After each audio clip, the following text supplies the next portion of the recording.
നമസ്കാരം. തമിഴ്നാട്ടിലെ നീലഗിരിയിൽ AIADMKയുടെയും BJPയുടെയും പ്രവർത്തകർ തമ്മിൽ വമ്പൻ ഏറ്റുമുട്ടൽ ഉണ്ടായിരിക്കുന്നു എന്ന റിപ്പോർട്ടുകളാണ് ഈ മണിക്കൂറുകളിൽ പുറത്തുവരുന്നത്.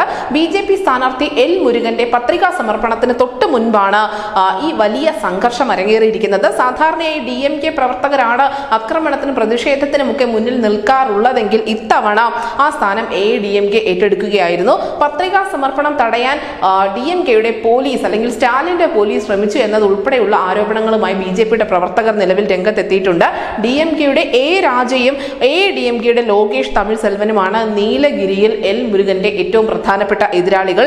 എന്തായാലും വരും മണിക്കൂറുകൾ ഉൾപ്പെടെ അവിടെ സംഘർഷ സാധ്യതയുള്ളത് കൊണ്ട് വലിയ സുരക്ഷാ വിന്യാസം തന്നെയാണ് പോലീസ് ഒരുക്കിയിരിക്കുന്നത്. News desk news India Malayalam.